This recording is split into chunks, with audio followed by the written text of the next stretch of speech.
So I apologize to you already. I don't like to listen to myself talk for 2 hours straight, so I'm glad that there's a break in between.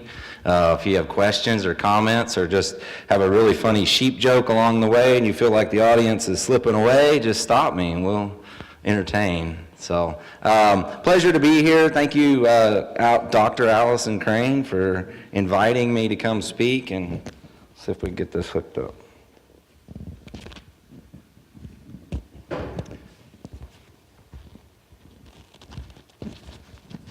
How about now? Still good? Okay, very good. As I was thinking about my presentation today and starting off, I thought, well, if Allison is inviting me, I need to come up with a really good story to tell to start it off with. And so I thought about 4 or 5 of them, and I don't know any of you well enough to tell those stories, so maybe we'll bypass that till later on today. It is a pleasure to be here. I've not been to Manhattan, Kansas before, so nice town. Sorry, still having trouble getting this in. We'll just stick it in my pocket. But pleasure to be here. Glad to give a little bit of an industry perspective and talk a little bit about our guard dog research. To be honest, I've been involved with a lot of different research projects and different things, and people just like dogs. And so we've been doing a fair amount of livestock guardian dog research and got a lot of interest in it. And I don't know if people really like dogs or it's really good work or what it is, but we get a ton of feedback. And so it's my pleasure to present that today. I want to take just a second and kind of give you a little bit of a background on me. Not that you care too much about where I've been, but you have to have a little bit of faith in what I'm talking about today, that it pertains to something. And so give you a little bit of background of my experiences and the things that have taught me things that help deliver it to you. And I could say without a doubt that travel has been the best teacher for me, and that travel has included traveling and meeting people all across this country.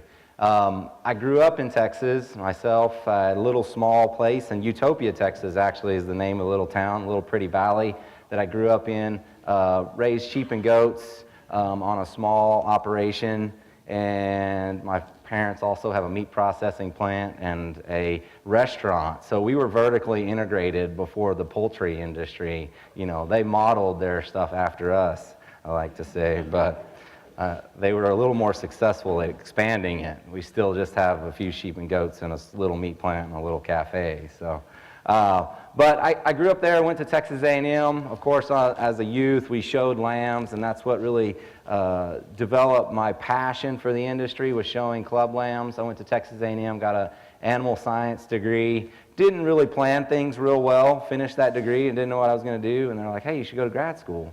I'm like, sure, I like school. This has been a fun experience. So went and did my master's degree and figured out that this is really what I wanted to do. I have a passion for learning about the industry and trying to get as much knowledge as I can so I can share it with other people. And that's what I do in my job, and I really appreciate the ability to do that.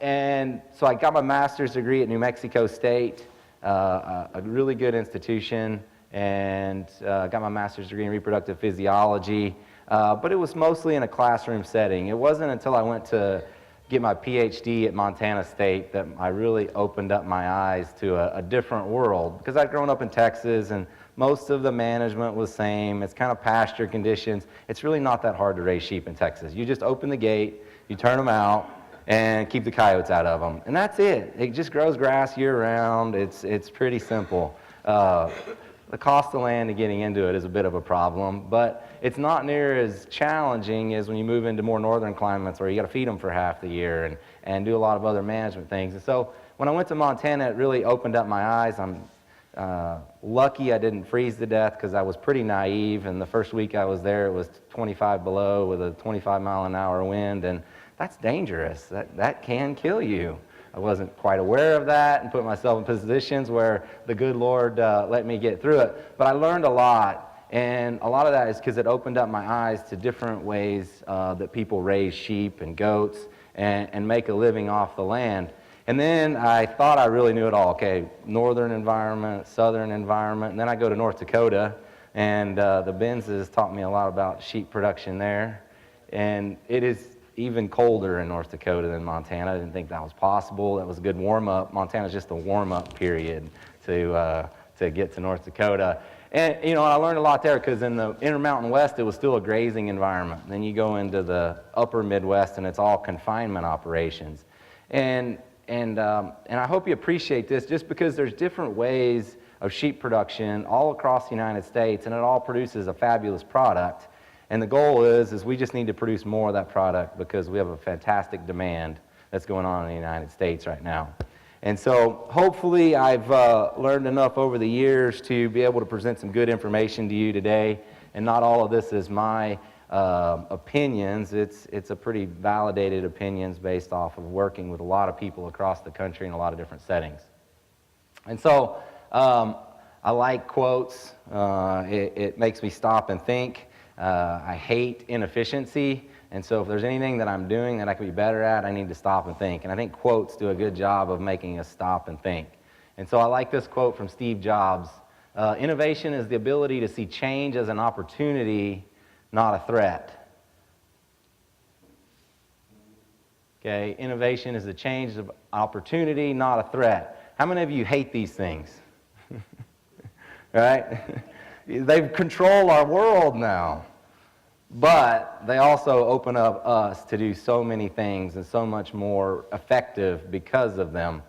And people would have thought he was crazy whenever he's like, we're going to make a smartphone that's going to change people's world. You know, a phone. We didn't know what a smartphone was then. And so thinking about change as an opportunity is important, especially in today's sheep industry, because it's different, very, very different from where we were in the past.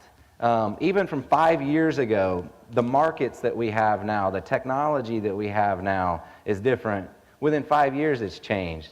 25 years ago, today's sheep industry doesn't even look anything like it did then, from a perspective of who's our consumer, where the products are going, what products are being used. Things are just changing very rapidly. Excuse me. And for us to be going into the future, we can't see that as a threat. You have to be looking at as opportunity. And hopefully, when I show you some more pictures, you'll believe me and you're not just thinking, that's pie in the sky ideas. Okay? So, just to kind of get a lay of the United States sheep industry, each dot on this map is 1,000 sheep.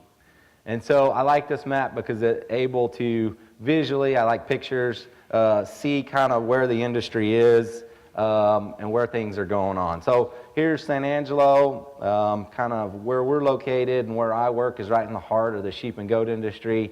Most of the sheep and goats are concentrated in this area because if you move them over here, the parasites will kill them. There's too many cows down here and up here, and there's too many coyotes out there. So that's where we raise sheep. Right? All right, so this is a pasture-based operations. We've made a massive transition to hair sheep, so we're kind of 50-50 wool sheep, hair sheep, where we used to be, 90% wool sheep. And then the next biggest state is California, and most of this is again, pasture-based operations in California. And Texas and California is where we get a lot of our non-seasonal lambs, because, we can lamb in December out on the pasture. Barring a little ice spell, everything works pretty good, and we produce a pretty nice out-of-season product. California as well, they have a lot of cool season moisture, and so those two states are the ones that are the two biggest states and are out-of-season. And then we've got what I call the Intermountain West. So all the way up through the Rockies, all of this is public land use. So big flocks that are herded, they're all spring lambers, they all wean in the fall, they all go feedlot in the fall, and they all come out in the winter and early spring. Okay, so that's the primary, all that's where lambs are fed in Colorado. And then we have the upper Midwest, confined operations. I guess you could say in the middle there's some of that is the northern Great Plains, where it's not public land, it's private land, but it's still a spring lambing, running on grass all summer, and coming out in the fall. And then we have a few sheep in kind of the northeastern part of the U.S., but that's where a lot of our markets are. So, and very few down in the southeast. It's kind of like East Texas, right? Until we really adopt some new technology, parasites make it just very problematic to run sheep in that part. Goats, There's some similarities that there's a lot of goats in the same area in Texas, but when you look nationally, it's quite a bit different. Most of the goats are in this part of the U.S. and not in the Intermountain West and the Upper Midwest. Why that is, I'm not exactly sure. Fencing. That's probably a good one. Yeah, fencing is a big problem. But the Intermountain West is not fences either. Those are herded. So they could very much run sheep in those parts. But Texas is the biggest state, has about 40% of the goat industry here. And this is where the biggest market for goats is. And as such, Texas has transitioned from a feeder lamb industry to a light slaughter lamb industry. Because if you're sending lambs and goats to New Jersey or Chicago or Florida, they got to get on a truck. Regardless of where they're produced in the U.S., they got to get on a truck. They don't produce enough of them there. So if you need a semi-load of goats and you need a semi-load of lambs, you can get both of them in the same spot. All right, so that's one of the reasons that Texas has transitioned to a hair sheep industry, because they fit the non-traditional market so much better. So that's some positive. Now let's talk about some negative. I hate these graphs because they show a downward trend, and I like to be an optimistic person, but this is the sheep population in the U.S. in the last 20 years, just trending down. This is sheep and lambs. What did I do here? There we go. All right, sheep shorn, wool production, it's all kind of trending downward. The goat herd. We had a massive explosion of goats in 2005. Actually, we didn't. USDA just started measuring them in 2005. So it seems like illogical. It doesn't seem that would be possible, right? That we didn't even measure the goat population until 2005. It was only measured in Texas, Arizona, and New Mexico. And why was it measured in those 3 states? Angora goats. Because at one point in time, Texas had about 10 million Angora goats. It was a massive industry. It had dwindled down to about 1.5 million at this point, but in the mid-1990s, the Boer goat showed up and really started taking off across the U.S. And so in 2005, there was enough of an interest in meat goats that we started measuring them nationally. So in 2005, 6, 7, 8, and 9, the U.S. goat population was going up, or USDA was just better at collecting the information and finding the goats that were out there. Whichever is true, I don't know. I'll just stick with that it was going up. The goat population was going up. But kid goats at that time, if you were selling them, were about $1 a pound. All right? In 2005, they're about $1 a pound. Now they're $2.50 a pound, and the population is going down. So if this was 2005 in Texas, where there's about 1 million goats then, and I told you that in 5 years we're going to double the price, what are you going to do? That all said we're going to expand, but they didn't. Right? 2005, it's trending downward. So I'll show you those graphs and I'm not lying to you. So my consensus is we're all just slowly giving up. I hate that, but it's true.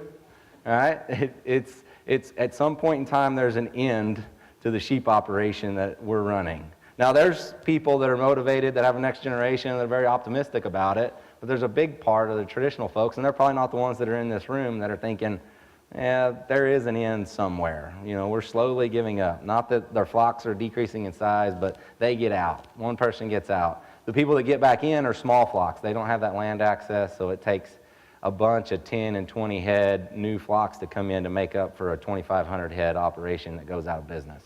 And so I hate that, but you got to face the reality and say, how do we fix this? Uh-oh. We've have a technical issue here.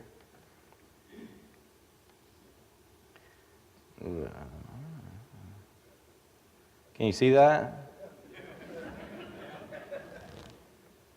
Wowzer, where's my tech guy at?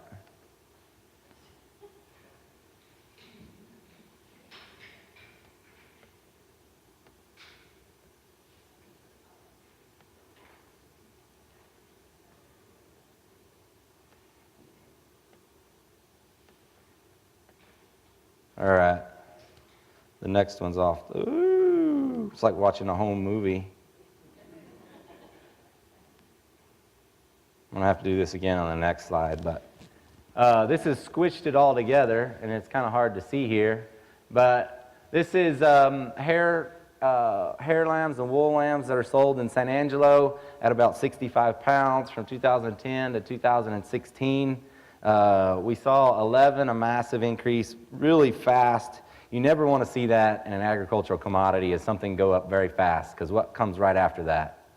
It goes down really fast, right? We want to see slow, steady gains over time. So 2011, there was a massive drought in Texas. We didn't produce enough lambs or goats. The price went up. We had an insurance plan that was overestimating what a fat lamb was actually going to cost, and so people kept buying them higher and higher. And the U.S. dollar was weak, so imports couldn't take up market share. So we had a really high market, and then it crashed, right? But if you take that crash out, and I'm an optimist, I just throw out stuff that I don't like, and just look at the overall trend, it's on a positive trajectory. So in 2010, the average, whether they're a hair lamb or a wool lamb, was $1.40. In 2015, it was almost $2. In 16, it was down slightly. 17, my economist didn't get this data updated quick enough, but it's close to $2. So we went from $1.40 to $2. What did the industry do? Contracted. All right, so I argue with our resident director at the research center. He said that he always says that Texas ranchers are illogical. So when you add logic into the equation, you have a hard time explaining things. All right, so I think you can see this now. It's flipped over sideways. Here's the same data set for meat goats at about, again, this is about 65 pounds. So in 2010, they were worth $1.50 a pound. In 2005, they were worth $1 a pound. All right, in 2015, they were worth $2.50 a pound. All right, and 16 was off a little bit, but 17's back up. We sold goats last week for $3 a pound. All right, it's just phenomenal markets. Everybody should be, dancing a little jig, going, oh my God, this is great. It's been slow and steady, just going up, going up, going up. We need to be more optimistic about the markets and where they're going. Okay, but it's not just the animals, it's the fibers as well. Look at this is wool, this is the Eastern Market Indicator. It's Australians' equation to just say what the overall wool market is doing. So it's not any micron, but from 2015, early 2015 in the U.S., let's say that's about $4 a pound greasy, so $2 a pound clean. In 15, about the same time, we're over $6 a pound, so it's gained $2 a pound clean. If it's 50% yield, it's $1 a pound greasy. So we're adding an extra $6 to $10 for every fleece that we're sheared. All right, that at least covers the shearing on the net increase in wool value over time. So, I sheared some of my sheep this last week. And the rams are turning out a $50 fleece. That's phenomenal. All right, Mohair Market. This one's harder to measure, but in 2010, adult, yearling, kid hair, all kind of combined together was worth about $3.50. 5 years or 7 years later, it's worth about $5. So the kid hair is even much higher than that. They're making money as well. So you would say the markets are going up, but numbers are going down. So maybe we're just being more efficient, right? So if you look at efficiency, is we have less numbers where we're producing more lambs, we're producing more wool with less to meet market share. So the beef cattle industry has done this.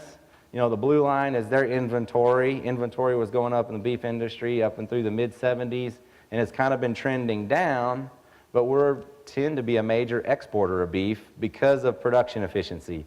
So you see the red line was following the blue line up until the early 80s, and the beef industry really started to adapt technology, genetic selection, improved feeding systems, and commercial beef production is going up. So they're more efficient over time. So that's a good thing. Maybe the sheep industry did that as well. Well, this is a little bit of a busy graph, but I'll go through it. The green line is U.S. consumption of lamb.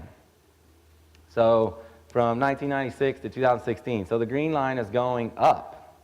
So people don't eat much lamb in and amongst the rural communities, so you think, well, we don't produce a lot of lamb because people don't eat it, and they're not eating more of it. That's not true. They're actually eating more lamb. So the green line was going up until 2008, and it trended down till 2011, and then it went back up again.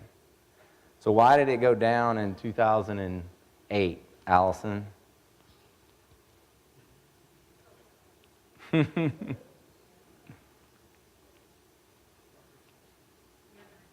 Recession, exactly right. So in 2008, the recession hit. So one, people were worried and they weren't spending expendable cash. So lamb isn't cheap at restaurants and at retail, so people weren't buying higher priced things. That was a part of it. But the other part of it was when the recession hit, the dollar got weak. When the dollar got weak, Australia and New Zealand can't send lamb into the U.S. at such a higher price, and so it was as much or more competitive for them to send that to Europe or Asia, so they toned down their imports, and that's what you see. So red is the imports. So from 1996, the red line's been going up. We're getting more and more and more imports up until 2007, and imports started to go down. So it may have been that there just wasn't lamb available, because we weren't producing more. The blue line is U.S. production, which is going down, has continued to go down, and the red line just keeps going up. So we're just getting more and more lamb imported in to meet market share. So imports went down. Then in 12, 13, the U.S. dollar got stronger again, so it's more competitive for imported lamb to come in, and so then U.S. lamb consumption goes back up. So it's a double-edged sword, imports. Are they good or are they bad? Right? Without them, we don't have enough lamb to get out to the consumers, and so people will switch to a different protein. They might start eating duck or something else. Right? But they're 30 or 40% cheaper than what we produce. So it's hard for me to tell people that are on a budget to go eat American lamb and go buy it at H-E-B, our local grocer, who's selling leg of lamb at $8.99 or $9.99 a pound, but if they go to Sam's Club or Costco, they can get it for $6.99 a pound. Right? So we need imports to fit market share, but you know, if we get too much of them, they erode our market share because it's cheaper than what we can produce. So double-edged sword. I think if we work together, there's enough American consumers to just increasing across the board and just promote them to eat American lamb. So if we're not efficient producers, how do we get more efficient? And to me, the obvious thing is sheep and goats are prolific animals. They can raise twins and triplets. All right, so if they raise twins and triplets, the national average lamb crop should be 150%, right? The national average lamb crop is 105%. It went down last year by 5%. Even though we were promoting to increase your lamb crop, do all these best management practices, we're doing all this stuff, and it went down 5%. I think that may have been a sampling error, that it's going to bounce around in that 3, 4, 5%. But regardless, the thing is, our U.S. lamb crop is around 105%. And if we want to capitalize on increased U.S. demand, the easiest thing to do is move that number from 105 to, say, 150. We could increase 50% production just by paying attention to increasing our lamb crop through genetic selection, improved nutrition, crossbreeding, a number of things that we can do. And lucky for you, we have a 12-step guide to do that. So I'll get to that in a second. The other thing is not just having the lambs, but it's raising them. In Texas, we normally have about an 82% lamb and kid crop. All right, so Texas itself, you know, if we took that number to 125, there's 1 million sheep and goats. If you increased by 40%, we could produce 250,000 to 400,000 extra lambs and kids next year if everybody would buy into it and make a concerted effort to do that. If we look around the nation, who's the best at this? It's typically Minnesota. They're a confined operation. They save a lot of lambs. but they also didn't buy into tradition that they had to stick with the breed that they liked the most. Right? They were willing to use a Finn cross. They used crossbred hybrid vigor to get more lambs on the ground. Their cost of production is probably higher, so they have to get that out of them. You see that in South Dakota as well. But down here where we get into limited range environments where we have less control, we have lower production. I think that production can go up. It's just a little bit more challenging. Kansas, sorry, I updated this from last year. I think, or from 16, the last time I presented this chart. You were at like 135 and went down to 119. So again, the sampling is probably a big part of that. So if we're going to increase lamb crop, there's a 12-step guide that we put together. You can find this guide at lambresourcecenter.com. It's the American Lamb Board's producer interface. Okay, so the American Lamb Board's the checkoff association that promotes lamb, but they also do some research and education for the commercial industry. So if you go to lambresourcecenter.com, you can find this 12-step guide, and each step has a 2 to 3 page fact sheet on that certain technology and how it can be implemented to increase lamb crop. So those 12 steps are optimized nutrition, breed ewe lambs at 7 to 9 months of age instead of waiting till they're a yearling. I would assume that most of you are breeding ewe lambs in this part of the world. Select for prolific genetics through NSIIC and other means of genetic selection. Use crossbreeding or composite breeds. Just get rid of those underperforming ewes. You know, the other great thing about our markets, and I didn't show this, but is cull animals. So, you know what a spent doe is worth now? You know, if she's got a bad bag, didn't raise her kids, you take her to the sale barn, it's worth over $1 a pound. I can remember selling ewes for 15 cents a pound. So our non-traditional market has been fantastic. We don't have to hang on to them anymore because they're not worth anything. We're just like, well, let's just try and get one more lamb or kid out of them. There's pretty good salvage value on them. So cull those underperforming ewes or does and replace them with something that's more efficient. Reduce lamb loss through health and other strategies to prevent disease. Test for pregnancy status early. So do pregnancy testing via ultrasound technology so we know which ones are open. Get those, cull them, get them out. Identify those with twins and triplets so that we can manage them a bit differently. Prevent disease. Match our reproduction to our management plan. Test rams. You know, the worst thing to a lamb crop is you turn out a sterile ram and you find out about it, you know, right when lambing is supposed to hit. I see some nodding back there, and then your lamb crop is delayed by 6 months because you didn't have a fertile ram. Manage seasonal changes in reproduction, and then accelerate your lambing once you get the other 10 steps kind of in place. So again, that's an hour presentation all on its own, and so I won't go into that any more detail. So why is the decrease in numbers? What's going on? If prices are going up, why is production going to go down? And I think that's regionally based. In Texas, predation is our big problem, and I'll talk about that in a minute and the impact that has and why it's become more of a problem. Parasites are an issue. You know, where God willing we get enough rain, parasites have a problem. And then access to land.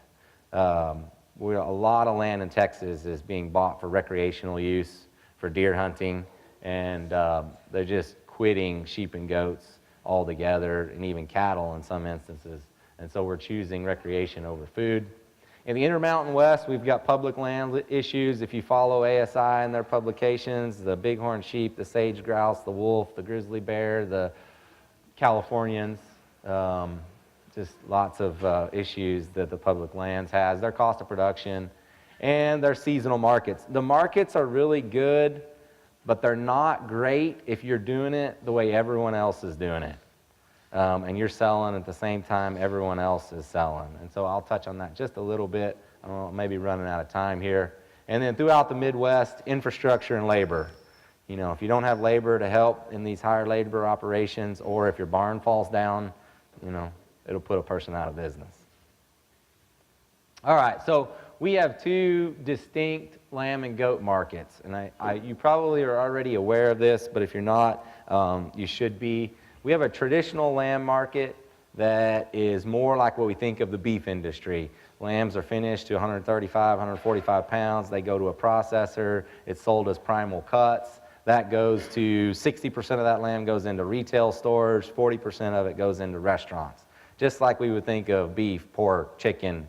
But that side has gone up to some degree with the millennials and the new generation wanting something different in their diet. So it's gone up. But the thing that's had the biggest impact is this non-traditional market.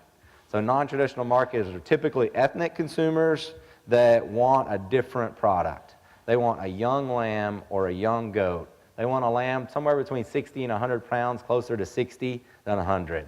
And they'll pay good prices for it. Our muttons, you know, they're bigger, but they're gonna still pay a pretty decent amount. They don't go to Mexico anymore. They stay internal in the U.S., which is a good thing. Our kid goats are gonna want them at 50 to 70 pounds, and adult goats 90 to 210, which you can almost write a number across. You may be able to get a little bit more here, but in Texas, it's almost about 150 bucks for everything. Everything is worth $150, you know, whether you sell them at 50 pounds, at 100 pounds, or 150 pounds, they're worth 150 bucks. And I think that might be how the market is sold at the end. They're paying a certain amount. They're going to pay a premium for smaller ones because of higher quality, but they're going to say a certain amount for all of it. And, you know, the big thing is they're paying $150 for our culls. You know, we used to, maybe not 150, maybe it's closer to 100 or 125. But that's truer than we'd all like to believe. But we have some seasonal problems, even within our non-traditional market. So this is the last 7 years of data out of San Angelo. San Angelo is the biggest sheep and goat sale in the U.S., so sorry you have to deal with it, but it's the easiest access to data that I have, and it's pretty pertinent across the U.S. when we talk about the non-traditional market. All right, so January to December. So the blue line is volume, meaning number of animals sold that week or that month. All right, so most of our product comes in April, May, June, July, August, September. So the longer that we have high numbers coming to the sale barn, the market depresses quite a bit. Right? As soon as those numbers in the late summer and into the fall start falling off, the market really improves. And it's substantial. You know, you're only getting $1.45 a pound for a lamb in May, but you're getting close to $1.90. And this is the average over the last 6 years, and so those numbers are gone up. That's not what you're going to get. This is just more of an indication of the market shift. And we still see the same market shift.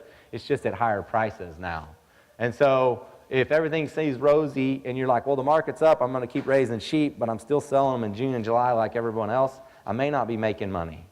But if I shift my lambing season to in the fall or the early winter where I can market them at the high points in January, February, March, or in December, it makes a significant impact on your bottom line.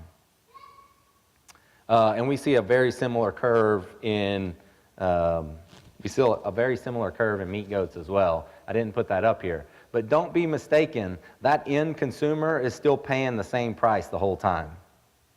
So it's not like they pay, you know, less in the summer than they do in the fall. They have a consistent price throughout the year. It's just the buyers make more money in the summer than in the other parts of the year. Or there's different people that distribute those deals. All right, but if you're producing a traditional lamb that's a big, heavy lamb, we have a seasonal market, but it's the exact opposite. All right, follow me here. So the lambs are all born about the same time, January, February, March, April, but the light slaughter lambs are being marketed at 4 to 5 months of age. So they're marketed right in here. Our traditional lambs are born in March, April, and May, but they're backgrounded all summer, and then they're put in the feedlot here, and then they start coming out of the feedlot in December, January, February, March. So look what happens to the market. It just crashes because we have a whole bunch of lambs in the feedlot that are all coming out right? But we don't have enough lambs in July, August, September for the traditional side. So it cut off my, oh no, there's a value. So if you're getting $1.60, and again, this is 2014 to 17, the market's improved, but if you're selling a fat lamb in August, September, October, a big one, you know, there's a good $20 a hundredweight swing depending on when you're doing it. So if you keep doing it the same way everyone's doing it, you may not be making money. Right? I may have reiterated that before. So I think in Kansas, if you're selling a traditional lamb, that's a good thing to consider, because if you're having that January, February lambing and you're putting them on feed to sell in August or September, you're going to hit the top of the market. And that's what I think the industry needs more of, because a big part of the traditional industry is coming out of the Intermountain West, and they only have the public lands grazing during a certain period of time. They can't evolve their management systems all that much. All right. So as an industry perspective, I think there's enormous potential going forward for sheep and goats, but old school ranching is not going to continue to work. It's a newer model that we need to look into. So we need to take advantage of prolificacy, because there's great markets for it, and we need to produce more lambs per ewe. Optimize our marketing times. That can have a big impact on your bottom line. And in any phase, strategic management is going to give you a greater return. Because that's the trouble with raising sheep and goats, is they're more work, right? They're less forgiving than cattle. Cattle you can get, you know, by with a little bit less. Sheep and goats, poor management bites you in the rear pretty quick. Okay, what's my time? 9:30. All right, so we're going to shift gears to predation and livestock guardian dogs. Regarding the markets and the industry vision, any questions or comments to that? Anybody think I'm just completely full of it? Alex? Matt? All right. Do you have any rationale behind that, or you just think I'm full of it?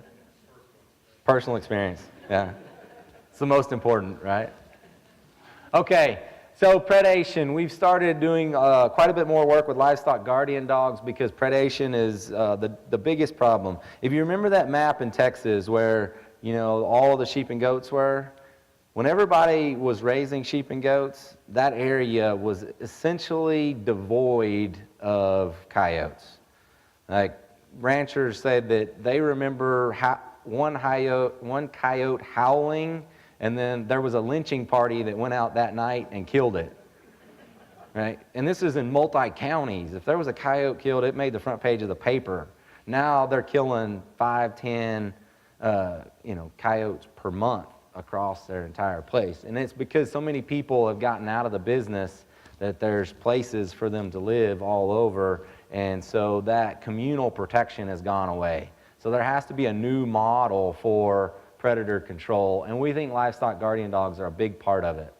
So when we look at the economic loss to predation, it's pretty substantial.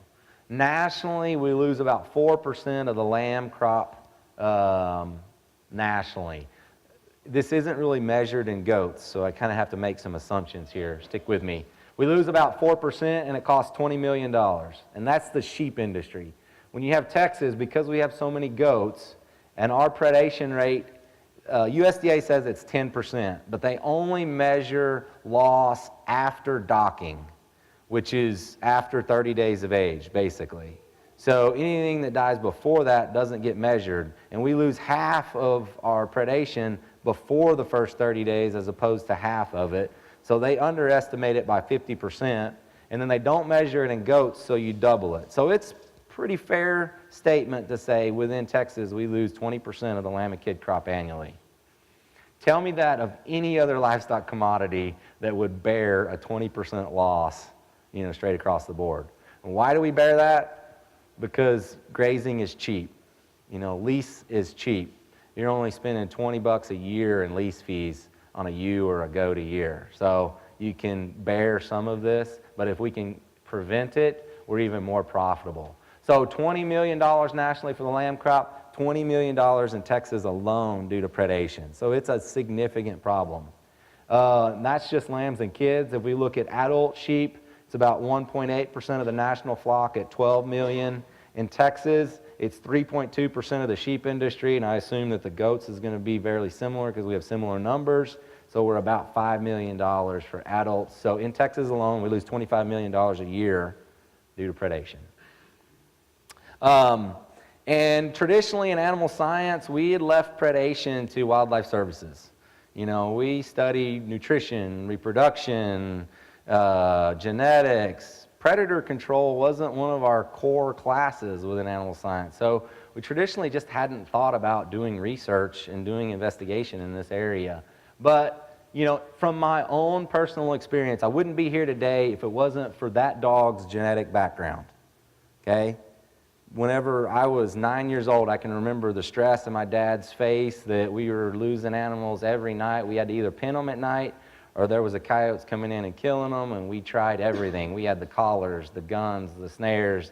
Coyote learned to jump the fences, so you can't snare if they learn to jump the fences, and then they learned to not pull the M44s, and so we were just out of options until dogs became in the scenario.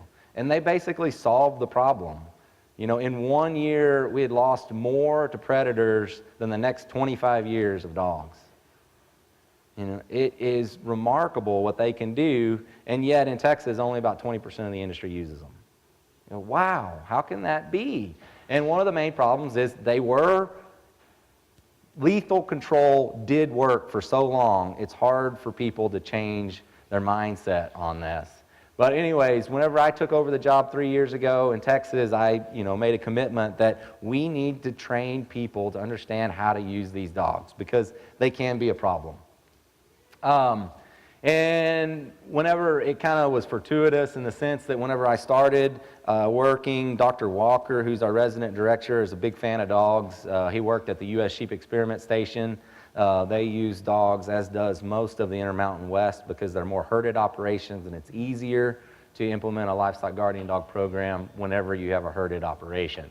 But the research center out of San Angelo manages 4 different ranches.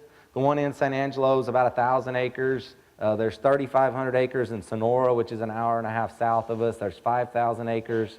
The Reid Ranch in Ozona, which is an hour and a half west of us.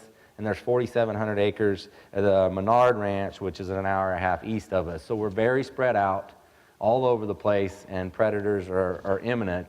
And actually, these 2 ranches are in and around neighbors that had controlled predators. Hadn't had a problem. This is in town, so we have a lot of town dog issues.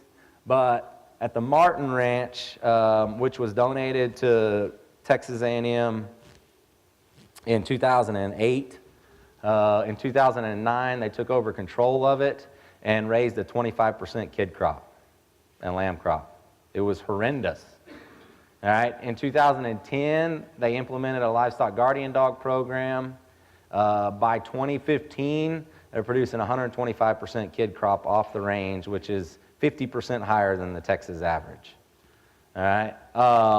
And then also in 2015, the wildlife specialist and myself were hired, and we just all sat down and go, we're going to commit to doing a research program with livestock guardian dogs.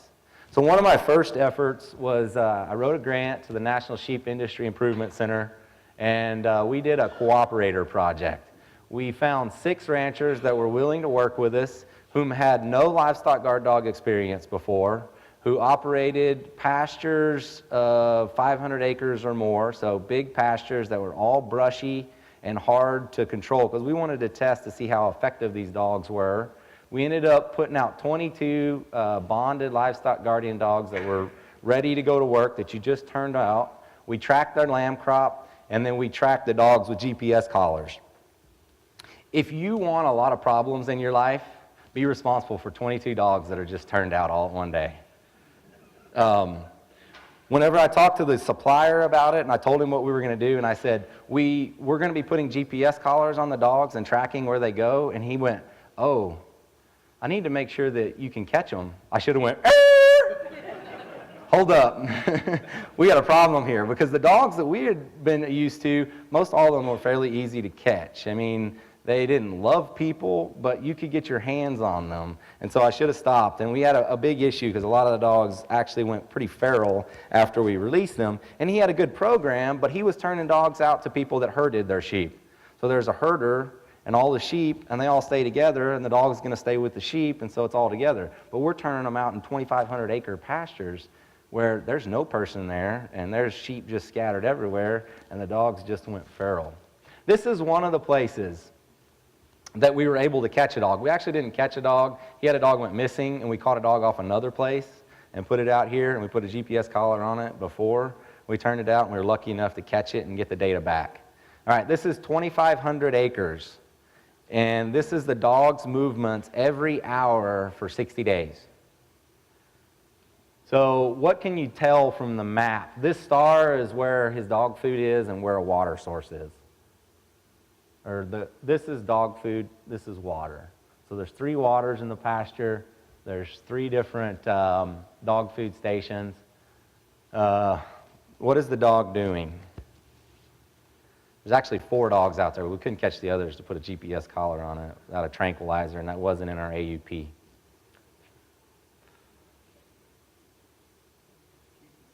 He's working the perimeter, right? He worked the perimeter, and he stayed in.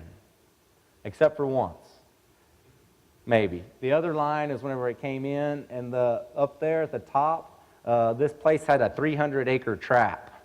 So if you know what traps are, that's an area where they kind of trap them before they gather. You know, it's normally like 5 or 10 acres is the 300-acre trap. But anyhow, the dogs worked outside. They traveled 3.5 miles a day. They probably traveled more because we only marked them every hour, so they could have went way over there and then come back, and we wouldn't have got the whole distance. And 80% of its home range was 1,200 acres. This place, they had abandoned raising sheep here 5 years before because predation had wiped them out. They had no lamb crop. They just ate them all. And so we went back in with dogs and raised an 85% lamb crop.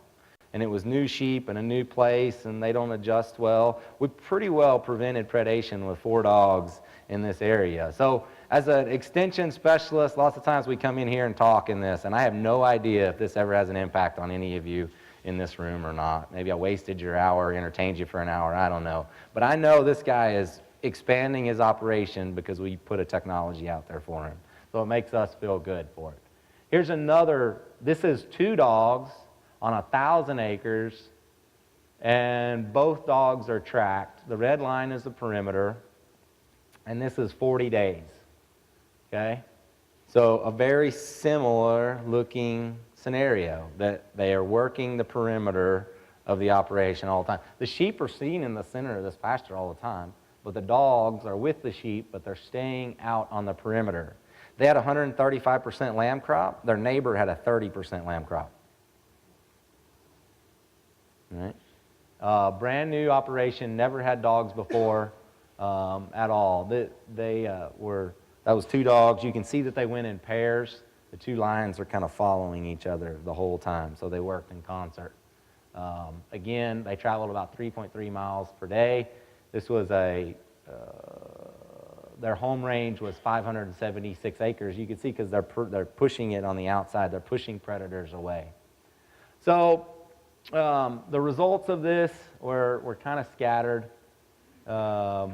This next one, here's another one. Now those worked pretty good because the first 2, because there wasn't any sheep around them that weren't theirs. All right, this operation had 30 different pastures that were all a section apiece, and they had sheep in 24 of them. So dogs were scattered all over the place. We put this dog out here, and it stayed in this pasture most of the time, but it would go over here, and it would go over there, and it would go to home, the headquarters over here, and it would go over here, and it would cross the road. What they found in their project was they had no lamb loss where the dog was, but the dogs were moving all the time, and the coyotes were moving the dogs. And then they would sneak in back behind them. You can overcome that with time, but it was just a challenge in that period. Not all of it worked, though. You know, so the problem that we see with people implementing livestock guardian dogs often is others saying, I tried that, didn't work, I would never recommend you go down that road before. This is one of those cases. All right, this is a 3,000 acre pasture. The guy put out 2 dogs. We let them determine what their case was for it, how many dogs they were going to purchase and be a part of the project. And he decided to only put 2 out. One of the dogs turned up missing in the first month. The other dog stayed, but look where it stayed the whole time, right? And he had about a 30% lamb crop. Okay, so there's a reason why it doesn't work when it doesn't work, but when it does work, it's so powerful, you really have to look into using these. So the results, all cooperators had issues. I got phone calls from all of them, and most of them weren't good. They're eating lambs. They killed my neighbor's sheep. They killed my neighbor's deer. They scared a boy that was fishing, just all kinds of stuff that we had to work through. But we worked through most of it. We only had one cooperator quit. One cooperator, you know, he had both dogs stay and 130% lamb crop. That was the perfect one with very little problems except for the dogs barking at deer hunters. It was fairly seamless. All right, we just had to train the deer hunters how to feed the dogs and kind of calm them down a little bit. But one cooperator had to remove one dog that he was for sure was killing sheep. All right, for sure. We pulled it out, put it in with 3 different other groups of sheep, and it never killed anything. Maybe it didn't like his sheep. I don't know. I'm not calling him a liar, not saying it, but it didn't happen again later. The dog that stayed, he had 100% lamb crop in that pasture. No predators were caught in there. He had a control pasture, caught 3 coyotes, 2 bobcats, and like 4 red fox. You know, but they didn't trap anything, and they did snare around it, even though we told them that was a risk. But it worked out for them. We had another cooperator. We had to replace one dog. You saw that big 2,500 acre pasture. He had an 85% lamb crop. One cooperator had a dog disappear and a 25% lamb crop. That was the one where the dog never left the corner. And then one cooperator had 2 dogs had to be removed for fear of killing lambs, but he had no lamb loss where the dogs were, but there was lamb loss around it. So what we're going to do now is try to learn from our prior mistakes. Not mistakes, we learned a lot. We got a lot of people moving forward. We got some dollars coming from a checkoff, internal state checkoff to fund guard dog research, and we're hiring a technician to do more of it. But next week we're having raising a successful livestock guard dog workshop, because if you buy them from somebody else and they're training them, you don't have confidence in them, and they don't know your place, and there may be problems from it. But if you train them yourself, your likelihood of success goes way up. But there's 1,900 different ideas of how you bond a dog. We have some people say they can never have human contact. They must be raised in a brush pile, away from people. Any human contact will ruin a good dog. And then they have feral dogs, and then they're always gone and on the neighbors and have problems. And others think that you have to raise them in your house, and if you put them out there too much, then you're being abusive to the dog. So we're trying to promote and educate that middle ground. And right now we have 10 dogs that are of different ages, and we're doing different things to the dogs throughout their bonding process. So when people come, we'll show them.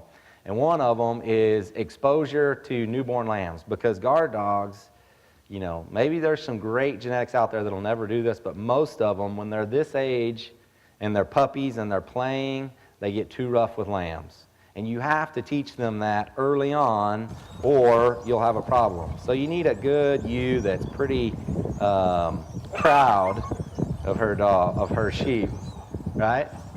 So that dog. So there's day 1 training. Here's day 2. You know, I used to think these dogs weren't very smart, because I trained border collies, crazy intelligent. These dogs, you know, you really training them to sit is an undertaking. Can be done, but it's an undertaking. But they're quite smart. Watch, this is day 2. So we just put the dog in, it got hit, took it out. The next day, put it right back in. Just watch its body positioning. Is it aggressive? Just kind of sneaking up. Looks at the ewe. I mean, she just walloped him yesterday. You know, smelling the lamb.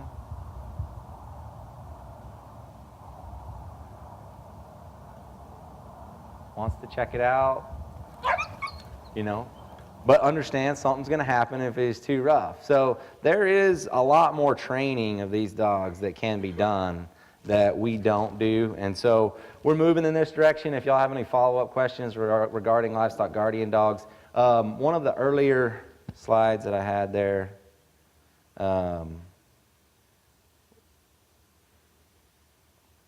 we have a publication on livestock guardian dogs. It's kind of just a beginning. If you go to sanangelo.tamu.edu, that publication there, if you want to read up on that, that will get a lot better, that publication, in the next couple of years. I thought I knew a lot about them, but the more I've worked with a lot of people, I've learned a lot more about the dogs. And I'm excited about what's going to go in the future, because if we can solve predators in Texas and across other parts of the U.S. that aren't herded, it can really increase people's abilities to raise sheep and goats. So with that, my last thing that I want to leave you with is eat lamb, wear wool daily. Okay, I grew up on a sheep ranch and goat ranch, but we as good God-fearing Texans ate beef.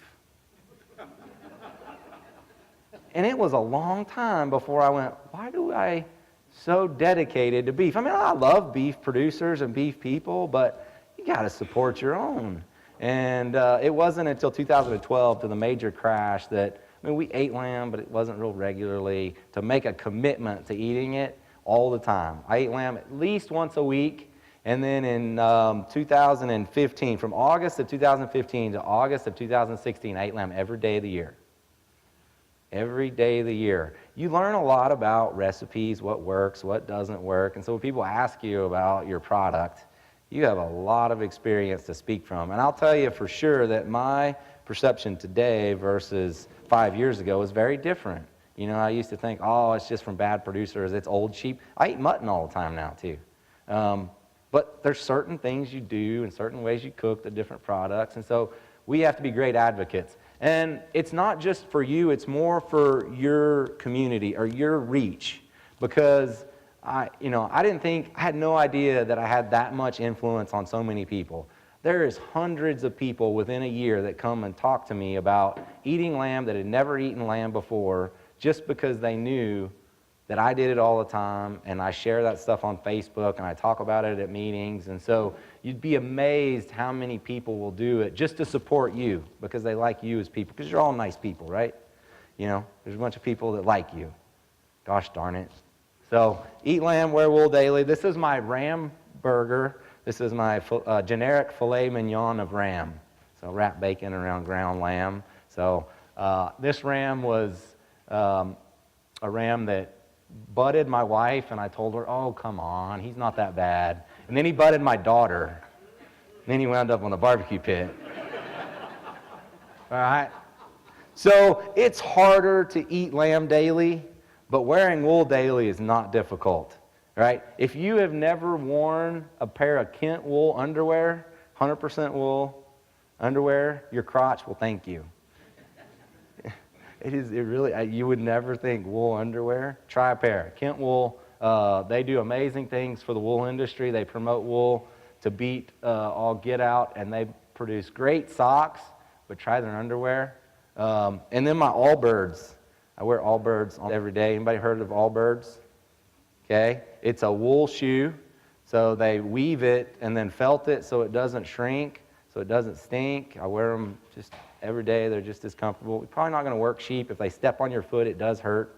You may need boots for that. But, why do we need to wear leather shoes, just walking around town, or tennis shoes? We can support the industry, and it's a fantastic product. I think New York Times said it's the most comfortable shoe of 2017, something like that. So support your industry the best you can. If you want to, you can follow me on Facebook, TAMU Sheep and Goats. I put up a lot of stuff there. It's kind of my social media newsletter that goes out. And be greatly thankful for smart border collies, because one day you'll get a Poncho. And Poncho is as dumb as he looks right there. He's a sweet dog. He loves riding the back of the truck, but he's not very smart. All right, thank you.